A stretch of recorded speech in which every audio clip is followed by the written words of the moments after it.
Welcome to Closing Day. My name is Jeff Delgrand and I am your host. Closing Day is a show all about real estate. We cover everything on this show, everything from buying and selling, investing, how to appraise real estate, insurance, staging, you name it, we cover it on the show. Now, our goal on the show is to give you information, to be a little bit inspirational, and hopefully allow you to take some tips home with you that are going to help you save some money, save some time, and make your whole real estate experience that much more enjoyable. Now, today's topic is going to be about real estate then and now. So what happened way back then and what happens now with real estate. And to help me with that topic, I've got Liz Skorski from Skorski Web Design. Thanks for coming on the show, Liz. Thanks, Jeff. Great to be here. Great. Now, we're going to have some fun with this because Yes, we're going to start talking about real estate then. Now, then for me was, well, it was back a few years ago when here's an example of an ad that ran where a piece of real estate, $16,745. Now, that's not the deposit with the offer. You'll notice the size of that house. I'm pretty sure this was downtown Toronto when they had trees. It's Finch and Leslie. That's pretty amazing. It blows me away. But that's what real estate was worth back then. Yeah. And to find real estate, you had to go to the newspaper, and then you would go to one of these devices. Now, my kids barely know what this is, but I did show it to them and I showed them how to work it. It's called a dial phone. It was attached to a wire that was attached to the wall. You couldn't carry it with you. Yeah, can't walk too far. No. And you remember when you dialed the numbers? You know, you get a long distance number? Yeah. It's like 28 digits long. And you get to the last digit and your finger would slip and you'd be like, oh, I've got to start this all over again. So within an hour and a half, you'd have your phone call almost made. I don't know how we lived with them back then. And then your last option was driving around town looking for a for sale sign. And a lot of them look beat up like this because real estate didn't move that quickly just because the information wasn't that quick moving around. Mm-hmm. So this is the epiphany of real estate, the MLS book. Now, this book was about the size of a dictionary. It came out every week, black and white. Oh, red cover, bright red cover. Oh, okay. And this is the only way you could find about what's new in the market. So everyone was, anxiously waiting for that new MLS book so they could find that black and white picture with some really, really bad description of the property. And hopefully that would be their dream home. That's pretty amazing. So you only got to see one picture, it looks like. That was it. Yeah, That's none of these phenomenal. online videos where you walk through the house and somebody's telling you all about the amazing curtains and all that stuff. We've come a long way. It sure. Certainly has. And then once that was done, you'd be with a real estate agent. The real estate agent would have to call the real estate office, say, hey, we want to take a look at 123 house on Main Street. And he'd have to drive over to the office, pick up the keys. You drive over to the house, you take a look through. No lock boxes? They're just about coming out of that point, yeah. And a lot of agents were a little bit afraid of them because they were like modern technology, right? I can't put a key in this box where people might be able to get to it. That's just not safe. And then they would have to do it all over again. Go to another real estate company, get another key, take you to another house. It just went on and on. And that was sort of the real estate in my day. They had to work for their money. They had a lot. Not only that, when they wrote up an offer, it was like 3-piece carbon copy papers they did by hand. Wow. On the hood of your car. So you didn't want too many sign backs.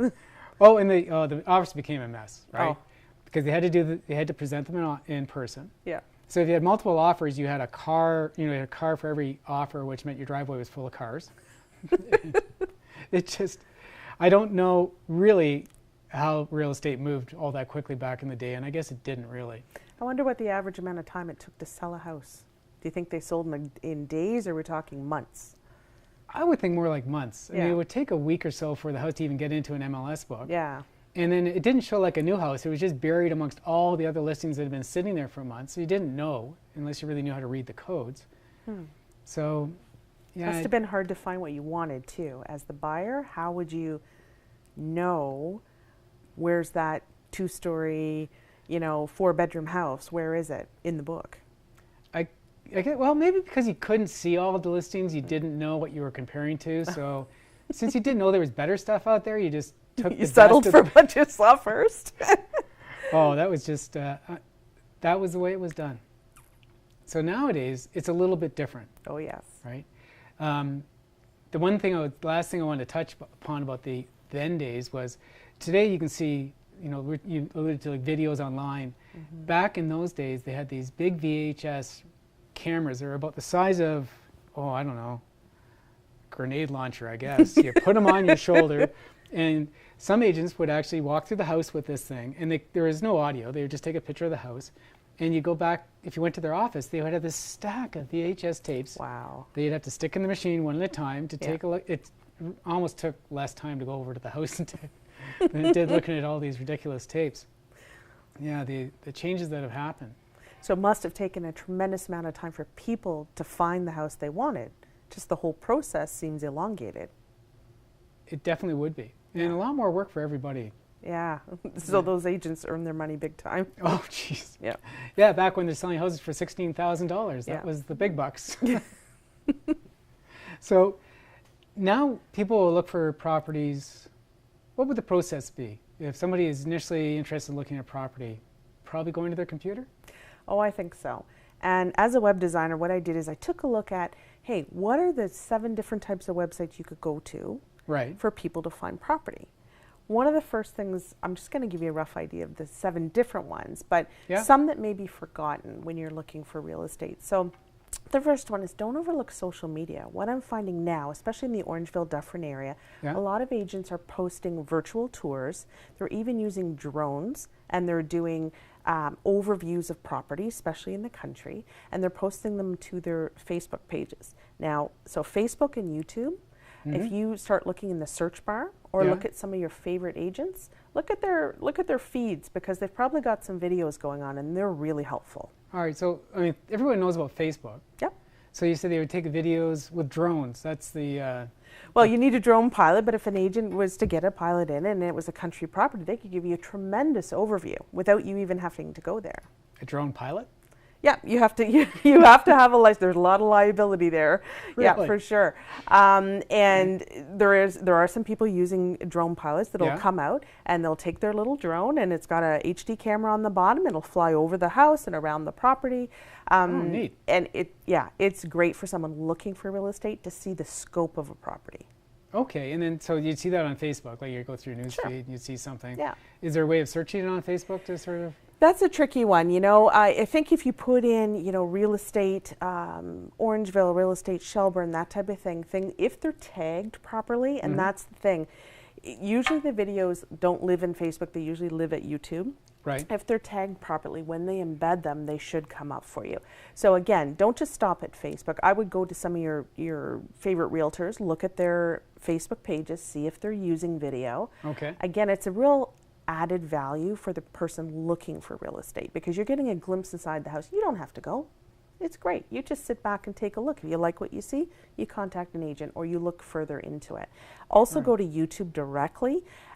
Again, if the search parameters are put in properly, they should come up fairly easily, and you can have a look. Now, the only downfall of this, using social media to look for these listings, is they could theoretically be out of date, because once something hits online, sometimes it doesn't go away. Oh, really? Yeah. So you could be looking at a listing that's... Theoretically. But, you know, you still get a good sense of, here's probably what the price was. You could probably research it, see what it was, and then see what the house was like. And that gives you some comparison too. So it's sort of a process. If you're looking at an agent's Facebook page and you say, hey, it was posted yesterday, chances are you're good. It's available. Okay, that makes sense. It's it takes away from back in the day. Oh, yes. You'd walk into a house, soft music playing, they'd have fresh cookies baking in the oven, you know, they'd have all those nuances. Well, hopefully they'll do that for you when you come to go view the house, right? Yeah. But you don't get that on the video. No cookies, darn. You're right. And you do miss that feel. I think a lot of the agents are getting really good, though, at showing you all the different aspects, pointing out the real benefits of a property. Yeah. So there's some definitely good benefits there. Not every agent's doing that. That's okay. There's other things that you can find out. That's good. So tagging a video, real estate agents, take note, tag a video so people can find it easier. So there we go. Good value there for the real estate agents. So what else did you find? Okay, so another website to look for is possibly a local paper online. Now, this has been declining over the years, but we used to always see your big real estate section, and it kept getting thinner and thinner and thinner in print, right? It was something that we used often to look for real estate, and it does still exist in certain papers. And the agents are usually placing an ad in the paper. Now, those ads are usually now transferred to online. So if you saw something last weekend, but oops, I don't have the paper anymore, you can go online. Chances are you'll be able to find last week's listing. So that's a good one. Again, that can be on the decline, but it's still a resource that's available. The other thing is the classified sections within the paper, and the classified sections will be online. Oh, really? People are doing private sales and a lot of rentals there. Oh, okay. Yeah. So, yeah, there is that newspaper or the real estate section you see in some newspapers. It'll have a few pages devoted to real estate. And those pieces are normally online as well with that newspaper? I believe so. And one of the papers I went to online, I was able to look up an agent so I could see their past ads, which is really helpful if you've seen something. You glance through the morning paper and you thought, oh, I like that. You saw the agent's name, but you didn't get the address of the place, and now you want to follow up. Right. You know, go back to that paper, look up the agent's name, see if you can find the ad. Oh, that's interesting. Yeah. So even with the modern technology, to this point, you still need the agent, right? You got to refer back to the agent. Because, I mean, the agent's doing all the marketing.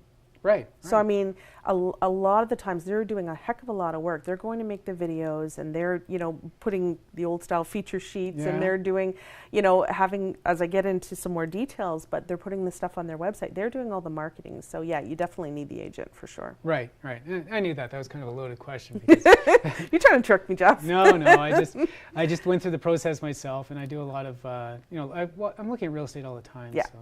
I know how important it is to have somebody that's a professional helping you. Absolutely, absolutely. So what else we got? We got newspapers. Right. We had social media. We had local newspapers online.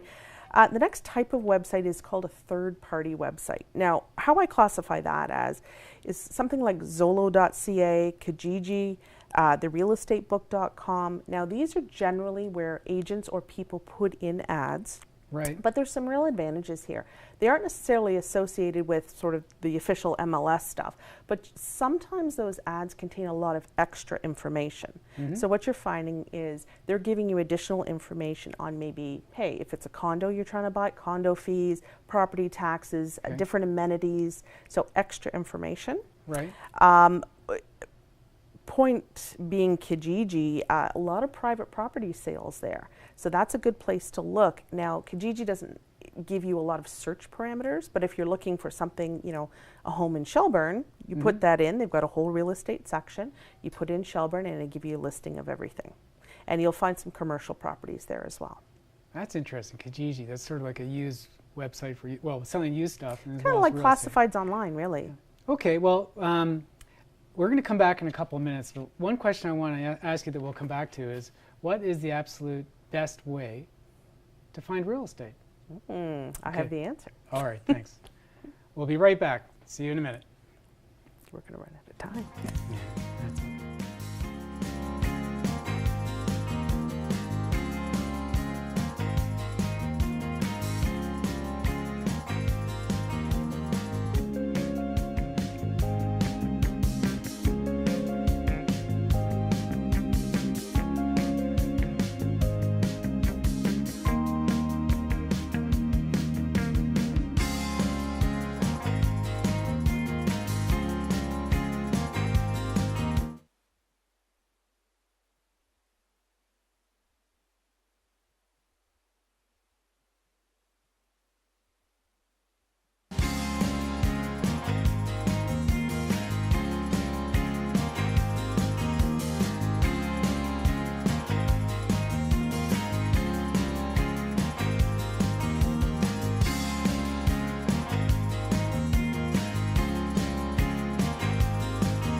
Welcome back to Closing Day. I'm Jeff Delgrand, your host, and I'm here with Liz Skorski from Skorski Web Design, and we're talking about real estate then and real estate now.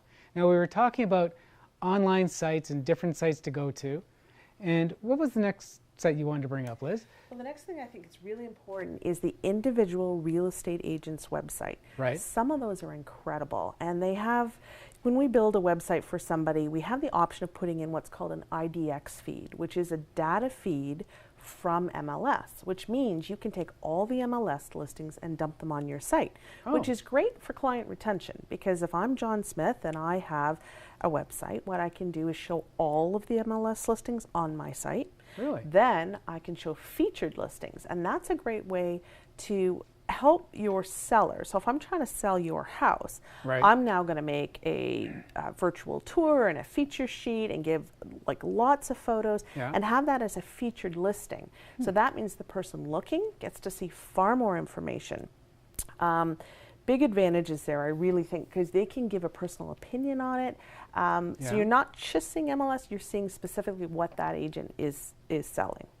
And that agent's website could show all the listings that are available as well. Absolutely. Okay, so you don't have to hop back and forth between different sites. Different websites. No, so you can keep them on your website and show them much more. Well, that's brilliant. Yeah, it's great. I think you get to see also what the agent has sold before, because if they're listing those featured listings, they may also now put a sold through it. So you get to say, okay, John Smith sold this and this and this. Oh, that's comparable to the type of house I sold in a comparable neighborhood. So that also may help get you some listings as well.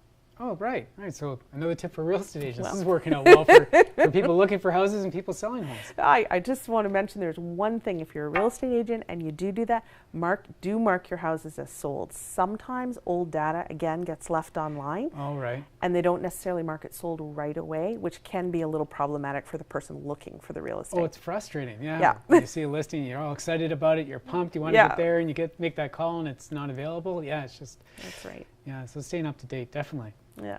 And then another place to look is also the real estate brokerage sites. So it's your remax.ca, your royallepage.ca, your Century 21. Yeah. Don't overlook those, because they've got, again, some different advantages. They should have their office feed, which is everything from their office or their brokerage will show for sale on their website, but also you'll be able to search by an agent. So if you have a specific agent you want to deal with, you know, you can look that person up and see what their specific listings are, or a specific office. So if it's a branch of Royal LePage, you can look up that office and see the listings specifically for the office. Oh, so like if you want an Orangeville office or a Bolton office or whatever, you can just pick that and... Yeah. Well, that would be handy. Yeah. It is handy, and you can, you know, if you want to deal with someone in your area, or you heard of somebody, maybe someone's recommended someone, you know, a specific agent at Royal LePage or Remax, you're going to go there, you search them out, and see what they've got listed now. It's a good way to do investigation on the real estate agent too, I suppose. I guess, yeah. And I guess most agents have their own Facebook sites and things like that. And Absolutely, absolutely. One more thing to go for. Do a Google search. Yeah. Okay. And the reason I suggest that is because it's going to bring up everything. So we've talked about social media, we've talked about third-party websites, but a Google search, if I say, you know, single-family bungalow Shelburne, it's going to bring up everything. Now, some of that will be old, but it will also bring anything that's out there, including videos, if tagged properly, all of that's going to come up. So you can find what I call hidden gems. So hidden gems, maybe they're not listed on MLS. Oh. Okay, and there's a whole debate whether it should be or not, but maybe it's not. Maybe it's a COM-free. A Google search may bring some of those things up. So it'll help the buyer find a hidden gem property. So ask Professor Google. Yes, exactly. Okay, so you just put in like the area like Shelburne Center Street, or just Shelburne, or... You know, get as specific as you want. You'll have to play with it and see what comes up. Again, only thing to be aware of is some of those things can be outdated, because sometimes, especially on third-party sites, they don't get removed right away. But I do think you can find some hidden gems that way. Oh, okay. All right, that's good. We're going to move to my favorite, Jeff. We're going to the favorite. So this is the number one. Drum roll, please. Yeah. Okay, so tell us what your favorite. Realtor.ca. Yes. So Realtor.ca is the official MLS listing site, and it has got amazing search parameters. And I think we have some pictures of that after that we'll show. But they've got an app for your phone, and the greatest thing about it is the map.